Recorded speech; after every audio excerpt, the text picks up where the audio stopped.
I imported 22 wild or F1 fish. Did they make it? How did I treat and deworm these fish? How many made it through the process? So where did I get my information from to be most effective and not waste my time or money?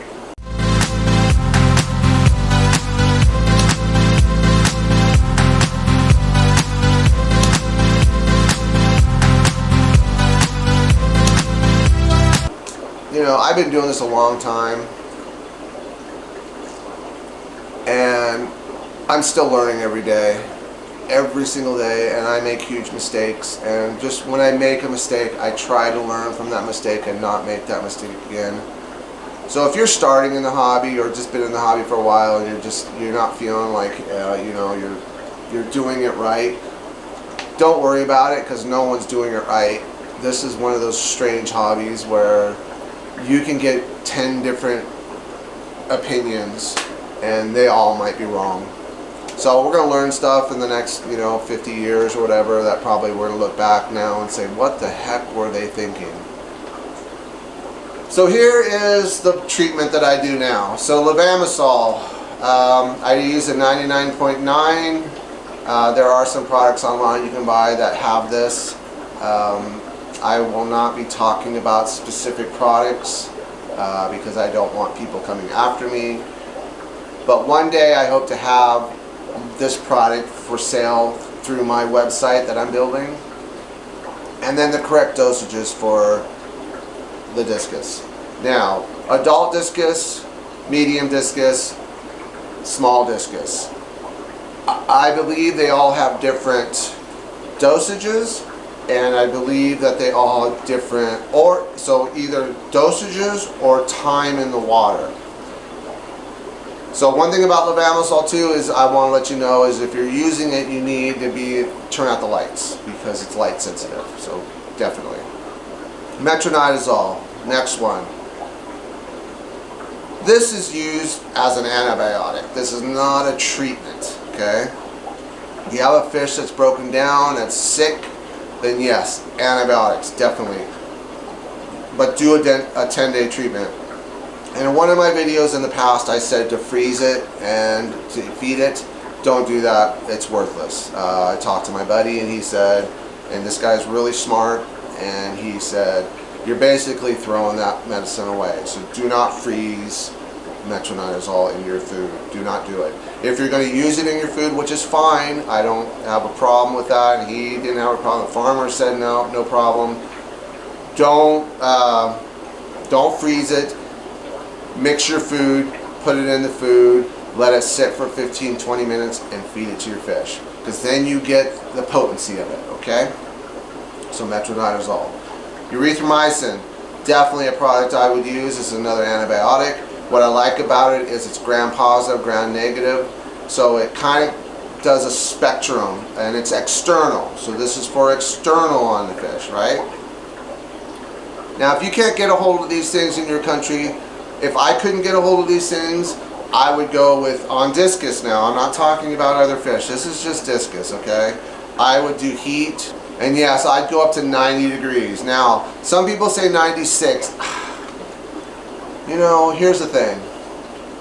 93, I like, okay? I personally will do 93 degrees. Anything higher than that, I start having issues with heat. Would I do 96 for 8 hours or a day? Probably in extreme cases, but I don't think that's necessary. So 93 is as high as I like to go, and I do 93 for 3 days, right? I can do 90 for 5 days, I can do 88 forever. So if you have a fish that's sick and you're at 84 degrees, you can go up to 88 degrees and not have an issue and keep that fish at 88 degrees until it's healed. So heat would be my first go-to. Alright, so of the 22 fish I imported and the 8 fish I had, all went through the treatment. So they all went through this new treatment that I'm trying. And I had 4 die. So one die DOA showed up, it was in the mail. There was 4 of them in the mail and one didn't make it. It was basically dead on arrival. So I will get a credit for that. It was actually a really nice Ica, and it kind of broke my heart because it's the one I really wanted. But you know, that's part of shipping fish, unfortunately, and wasn't happy about it. But it's not his fault. Basically, it just got lost in the mail. So unfortunately, that happens. And then the second one, or actually two, were a heater stuck on. So I went to bed doing a heat treatment, and the tank was right at 90 degrees, so it was looking good. Woke up in the morning and the tank was 105. So that tank might have rose instantly, you know, because that heater kicked on and just fried them basically. They were alive in the morning, but they were all at the top of the water, and basically within 2 days it's come to that that stress, and basically that's what killed them, the heat and the stress, obviously. And then the fourth fish was unfortunately one of my fish that was kind of reverting back, and this is why I went through this. So I treated him the way the industry says to treat fish with this product. And what happened was I treated him and he looked good for a while, but he actually went back and the whole tank got infested basically with the same worm. So I treated him again, and then what happened, I believe what happened, I'm not a scientist, I'm not a vet, but here's what I think happened was he was basically packed with worms. So I think what happened is the worms died inside from the product, and then basically it rotted inside of him. Now I tried everything. I tried a little bit of heat, I tried aeration, I tried Epsom salt, I tried metronidazole, and that's one thing I want to talk about in this video is metronidazole and how I've changed my whole outlook on metronidazole. I tried erythromycin. Now that's more external, and the metro is more internal. But you know, between those products, the Epsom salt was probably the best, but I think he was so packed with worms, the dead worms, that he just succumbed, and he succumbed quick within a couple days. So unfortunately, and I learned a lot from that. Now, am I happy that a fish died and I learned something? Absolutely not. I do not like to lose fish, and I don't lose many fish. So that's the thing is, when I do lose a fish, I better learn something so it does not happen again, and I learned a lot with this fish. So unfortunately, he lost his life, and I'm going to put that one on me. Whether it was or not, I'm going to take the responsibility. Now, also the heater, because, you know, technically we should be changing our heaters every year, and I think sometimes we don't even know how old the heater is. And as I inspected this heater a little bit closer, the seal had broken, had given away a little on it, and I used top heaters, the Evos, and I think it just basically fried. Alright, so the big one is metronidazole. I've totally changed my opinion on metronidazole, and this came from talking to the doctors and antibiotics and stuff like that, and just the way they talked about antibiotics, and you know how they're overused, and it's causing all kinds of issues. So now my metronidazole is, I treat my fish with Levamisol. The metronidazole is not my go-to now, it's Levamisol. And here's the thing, is I did it by the industry standards as far as Levamisol treatments and the amounts, and it did not work for me. So I think what happens is these companies, and it's probably a liability issue, and I'm sure that's what it is, but also the testing. I think they're testing on guppies and, you know, fish that aren't are still valuable, but just aren't monetarily valuable as far as money. So I think they can do it. And as I read through the products, you know, they're concerned about plants, they're concerned about snails, they're concerned about shrimp. So I think these dosages are meant to fix these fish, but not hurt the invertebrates. So this is where it gets a little sticky, because as you know, I have wild ultims. Now, basically what I ended up doing is I researched the Levamisol in these products, and it's about 13 to 14% Levamisol, right? I'm thinking, wow, you know, you're spending a ton of money on these products and you get 13%. And the dosages are a little higher, so I use 99.9%, and this is what the farmers told me, you know, they're like, you're basically breaking down salts and stuff, and so you would have to like quadruple dose to get what you need as far as the Levamisol. I'm not going to go into measurements yet because I'm still testing it. So this is something that one day I will give these dosages. But after talking to one scientist, my buddy, and the farmers, I realized that the dosages weren't high enough, basically. So, you know, the one fish that died from the Levamisol, I believe that it did its job, but I think it may be a little too harsh as far as the worms dying inside the fish and the amount of worms inside the fish. Now, here's the thing, that fish might have just never made it because of the amount of infestation it had. Alright, now the fun part. Where did I get my information from? Holy moly. I would say I probably have 50, 60 hours of tracking down information, whether it's trying to track down vets, scientists, watching videos on YouTube, and then farmers. So farmers came to me later because I just was struggling. You go to a vet and they just look at you with this look on their face like, what are you doing? Is it, oh, you know, and they're thinking guppies, and they don't understand the amount of money and time and just pure energy that's put into keep taking care of these fish. So vets weren't really helpful. I got a couple of things, but you know, it's the same old garbage, and I just kind of bypassed them because I wasn't getting answers. So I was able to find one wet vet. He was actually in another country, and he responded through emails and stuff. And some of the stuff he said I liked, and some of the stuff I was like, whoa, you know, these kidneys on these fish are not that strong, you know. And so I get it. He's academia. He's a professional. I get all that, but that doesn't always mean that they have the best answers. You know, I would love to get into someone in an aquarium. And here's another thing I learned is the scale of fish as far as size. You know, a lot of people are telling you to do stuff and they're talking about guppies or mollies, and so that's kind of the test subjects, is these smaller fish. And this is one thing I learned, is the size of the fish matters. Okay, a bigger fish is going to be more hardy and is going to be able to handle a little bit more. Now when the fish is younger, obviously it's smaller, so it can't handle as much. And that's one thing I learned, even with the fish that died with the worm impact, the dead worms. I think I could go, if I see an issue, I could probably do less amount and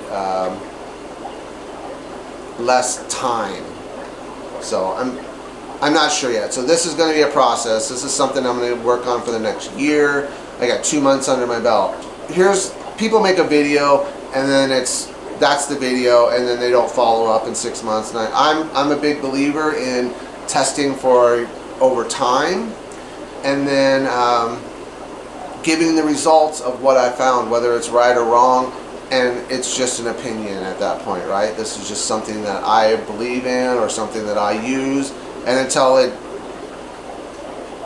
goes south, then that's kind of what I go with in that moment. But I could change my mind in 6 months. I could change my mind in a week. So that's the biggest struggle, I think, and that's kind of why I'm doing this, is for the people that are into the hobby or just getting into the hobby. I think a lot of people get discouraged because there's so much, not misinformation, but just so much information that's kind of going against each other. So that's one thing I noticed. And the internet was like, woohoo! I don't watch much YouTube. I watched about 10 hours of YouTube and just did everything I could on deworming fish and stuff like that. And at the end of the day, I was more confused. I was just like, okay, I'm just going to throw all that away and start fresh. So the next one was Hobbyists. I wanted to talk to people in our club and local, and every time I had a chance to talk to someone that was in the hobby, I would sit down. And these were interesting conversations because I think I learned more from a hobbyist than I did from the vets. In fact, I know I did. So these are real world issues that these hobbyists are dealing with. So they have to figure it out just like we do as far as hobbyists. And those were some great conversations. And yes, it started on, you know, medicating and stuff, but what ended up happening is those conversations would just kind of evolve into new areas, and we would talk, and so just fun. I really enjoyed that. So the Hobbyists, I learned a lot as far as just the struggles that we all have, basically. So that was interesting. All right, the last one, farmers. So I was thinking, who treats animals and does it all the time and really understands, you know, parasites and worms and has to deal with this, you know, all the time? And it just came to me, farmers, because I live in a rural area. One thing I did notice about farmers is they are kind of guarded, and I can't blame them for what they have to go through. They just don't talk to strangers. So out of 10 farmers that I tried to contact, I got basically 2 that would sit down and talk to me about parasites and how they treat them. Now obviously it's not gonna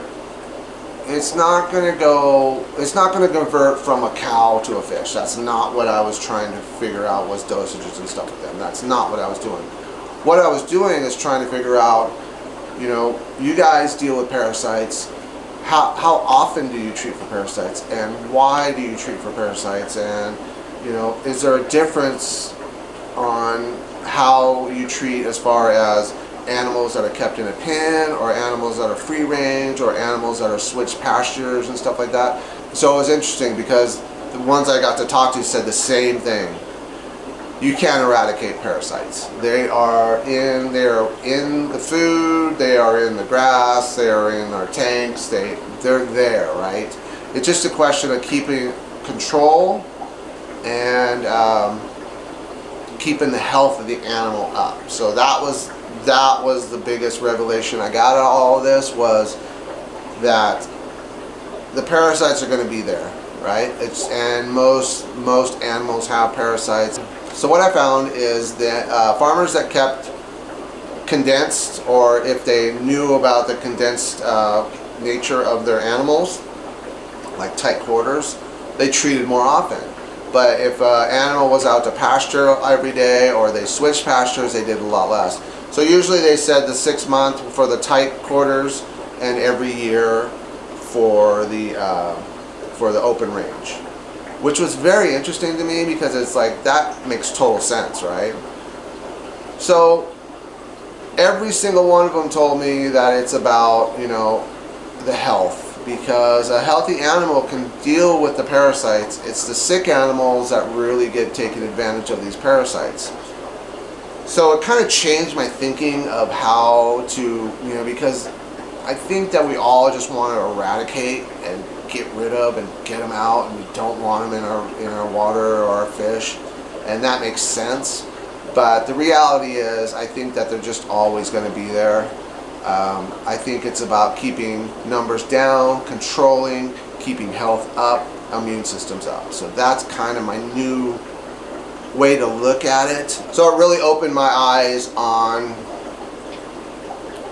the approach, I guess is a great way to think about it, of, you know, get them healthy, get them dewormed. I think it's important that we deworm them, because that's one thing the farmers told me is, you know, you have to deworm, because you never know at the level you're starting at. So whether you do it and then that's it, you do one time, at least you're starting at a good point.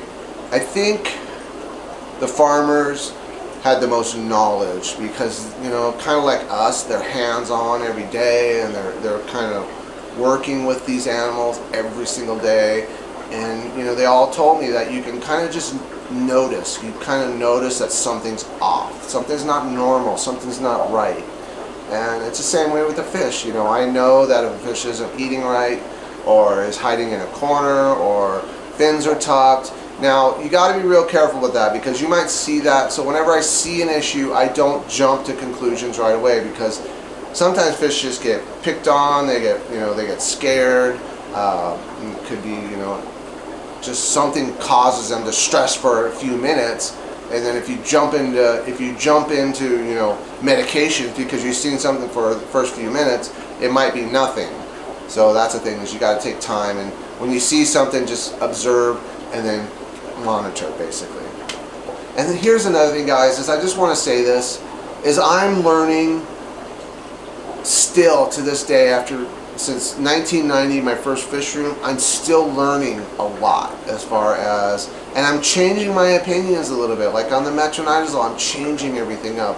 So I'm not rigid in saying this is right, this is wrong. This is just how I do it, and this is how I'm trying to learn to get better at the hobby.